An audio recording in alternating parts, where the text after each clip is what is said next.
Video. ठीक है, मतलब हेड टू टो यानी कि सर से लेकर के पांव तक जितने भी बॉडी पार्ट्स हमें दिखते हैं बाहर फिजिकली, वो सारे इसमें मैं कवर कराऊंगी। अगर आपको इंटरनल ऑर्गन से रिलेटेड अगर वीडियो चाहिए तो उसके लिए कमेंट करके ज़रूर बताएं, वो वीडियो भी जल्दी से जल्द चैनल पे लाने की कोशिश की जाएगी। तो चलिए शुरू करते हैं आज की वीडियो। सबसे पहला जो हिस्सा है, जो सबसे पहले हमें दिखता है, वो होता है सर। जी हाँ, हमारा पूरा सर, जिसको क्या कहते हैं इंग्लिश में, उसको कहते हैं हेड, HEAD, हेड, सर।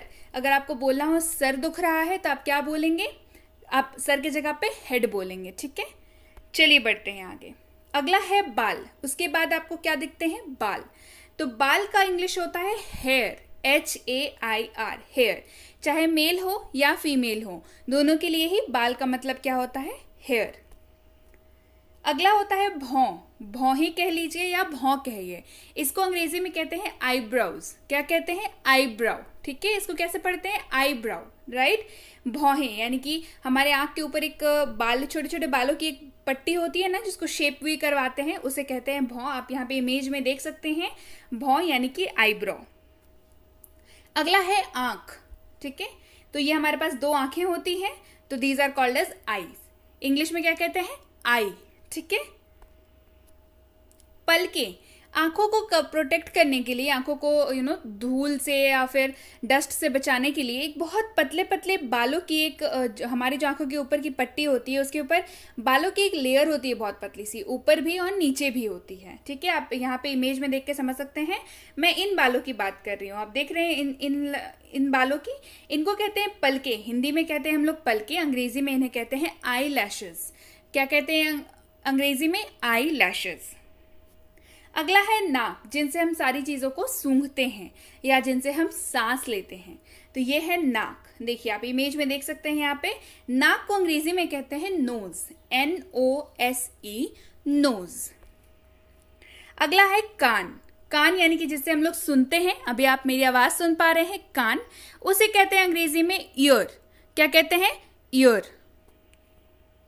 अगला है होंठ। जी हाँ, जब हम लोग बात करते हैं तो हमारे होंठ ऊपर नीचे होते हैं। ठीक है, देखिए आप इमेज में देख करके समझ सकते हैं, तो होंठ को कहते हैं अंग्रेजी में लिप्स, LIPS, लिप्स। क्या कहते हैं होंठ को अंग्रेजी में? लिप्स। अगला है मुंह यानी कि माउथ।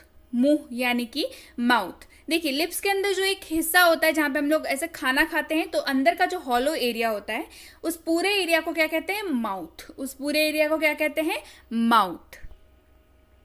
अगला है उसके अंदर क्या होता है हमारे पास? उसके अंदर हमारे पास दो चीजें होती हैं, एक टंग यानी कि जीभ। आप इमेज में देख करके समझ सकते हैं, इसकी स्पेलिंग होती है TONGUE, टंग यानी कि जीभ। उसके बाद एक और चीज जो हमारे पास होती है, वो होते हैं हमारे प्यारे प्यारे मोती से चमकते दांत। जी हाँ, दांत को अंग्रेजी में क्या कहते हैं? टीथ। दांत को अंग्रेजी में क्या कहते हैं? टीथ। आप इमेज में देख करके समझ सकते हैं, मैं इन वाइट टीथ की बात कर रही हूँ, यानी कि दांतों की बात कर रही हूँ मैं, टीथ। अगला है माथा। हमारे दोनों आईज के ऊपर में एक हिस्सा होता है, बाल जहां पे खत्म हुआ वहां से लेकर के जहां पे आंखें शुरू होती है, उसके बीच का जो हिस्सा होता है उसे कहते हैं माथा, दैट इज फोरहेड। सामने दिखता है ना, फोरहेड। अगला है नथना यानी कि नॉस्ट्रिल। जो हमारे नाकों में दो छेद होते हैं जिनसे हम लोग सांस लेते हैं, जिनसे हम लोग ब्रीथ करते हैं, उन्हें कहते हैं नथना या नॉस्ट्रिल।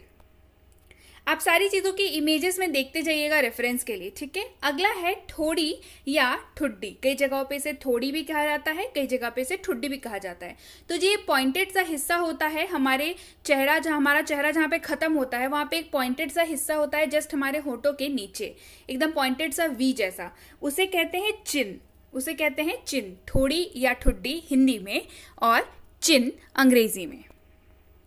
अगला है गाल। जी हाँ, हमारे फूले फूले गाल जो हमारे नोज के इस तरफ राइट साइड में भी होते हैं और लेफ्ट साइड में भी होते हैं, एक बड़ा सा हिस्सा होता है, उसे कहते हैं गाल। इंग्लिश में कहते हैं चीक। आप इमेज के साथ रेफरेंस करते रहिएगा कि मैं किस हिस्से की बात कर रही हूँ। अगला है जस्ट आपका चेहरा खत्म होता है और आपका कंधा शुरू होता है, उसके पहले एक पतला सा पाइप जैसा स्ट्रक्चर होता है, ज्यादा बड़ा नहीं होता है, तो उसे कहते हैं गर्दन यानी कि नेक। आप इमेज को देख करके समझ सकते हैं मैं किस जगह की बात कर रही हूँ, गर्दन यानी कि नेक, NECK, नेक, गर्दन। उसके जस्ट नीचे होता है हमारा कंधा यानी कि शोल्डर, जहाँ पे हमारे दोनों हाथों के जॉइंट्स होते हैं। आपने देखा होगा हाथ जहाँ से शुरू होते हैं उस जो टिप होता है वो बेसिकली गर्दन खत्म होने के बाद एक ऐसे फ्लैट सा एल सा शेप आता है, उसके बाद हमारे हाथ शुरू हो जाते हैं, एक पॉइंट के बाद हमारे हाथ शुरू होते हैं। तो वो जो पॉइंट होता है उसे कहते हैं कंधा यानी कि शोल्डर। उसके बाद आती है हमारी बाहें यानी कि हमारे पूरे के पूरे आर्म। जो हमारा बाह को क्या कहते हैं अंग्रेजी में, बाह को कहते हैं आर्म। अगला है हाथ यानी कि इस कंधे से शुरू होकर के आपके हथेली तक जो एक लंबी सी हमारा एक मसल का हिस्सा आता है, दैट इज हाथ यानी कि जिसको हम लोग हाथ कहते हैं। तो इसको पूरे को हम लोग हैंड कहते हैं। अब इसके भी पार्ट्स होते हैं, ठीक है।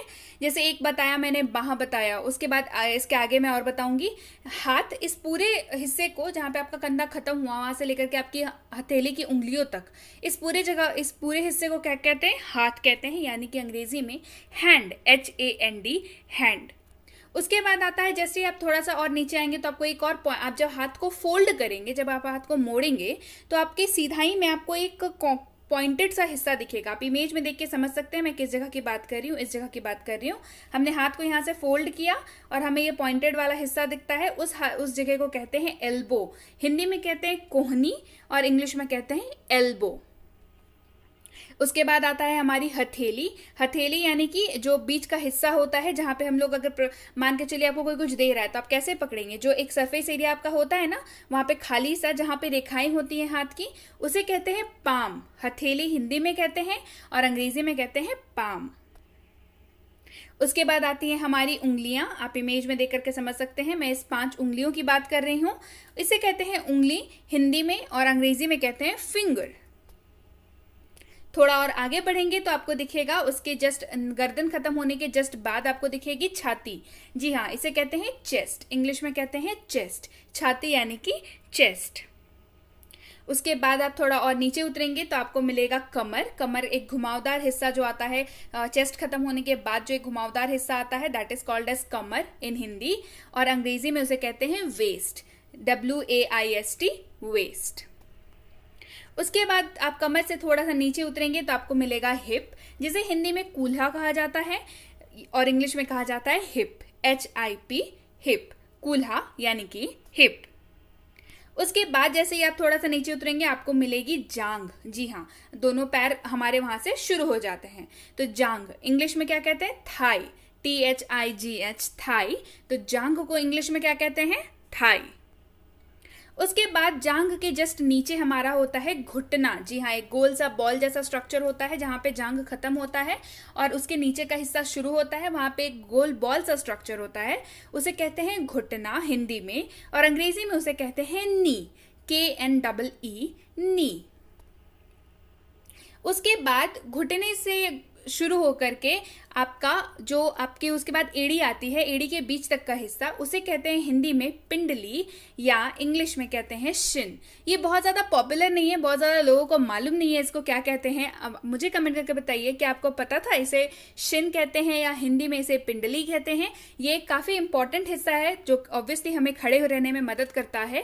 तो इस हिस्से को आप देख के चलिए, मैं बात कर रही हूँ, आपका घुटना यहाँ से शुरू हुआ और यहाँ पे आपकी एड़ी खत्म होती है। इस बीच वाले हिस्से को कहते हैं पिंडली हिंदी में और इंग्लिश में कहते हैं शिन, SHIN, शिन। चलिए बढ़ते हैं आगे। अगला आता है, उसके बाद आ जाता है हमारा पैर। जी हाँ, पैर का जो ये वाला हिस्सा होता है, देखिए मैं इस जगह की बात कर रही हूँ, इस जगह को कहते हैं हिंदी में टखना या टखने और इंग्लिश में कहते हैं एंकल। जी हाँ, इंग्लिश में क्या कहते हैं, एंकल। उसके बाद आता है हमारा ये वाला हिस्सा, पैर का हिस्सा, जहां जिसको कहते हैं फुट यानी कि पैर। ये जो तलवा होता है, पैर का जो तलवा होता है उसे कहते हैं पैर यानी कि फुट, ऊपर वाला हिस्सा। क्लियर है? चलिए बढ़ते हैं आगे। उसके बाद आता है टो। टो यानी कि पैर की उंगलियां। जी हाँ, पैर की उंगलियों को कहते हैं टो। उसके बाद है हमारे पास एड़ी हमारी, जो हमें खड़े रहने में मदद करती है, दैट इज कॉल्ड एज एड़ी इन हिंदी और इंग्लिश में कहते हैं इसे हील, HEEL, हील, क्योंकि वो एक हमें सरफेस प्रदान करती है ना, खड़े रहने के लिए एक सरफेस देती है, एक हाइट देती है, उसे कहते हैं हील। इसी वजह से आपने देखा होगा लड़कियां जो जूते पहनती हैं ऊंचे वाले, उन्हें क्या कहते हैं? उन्हें कहते हैं हील। क्यों? क्योंकि वो जस्ट उसी जगह को एक हाइट देता है, एक पुश देता है, राइट? इसी वजह से उसका नाम भी क्या है? हील। तो हील किस जगह को कहते हैं, आप क्लियर है? आपको यहाँ तक समझ में आ गया होगा।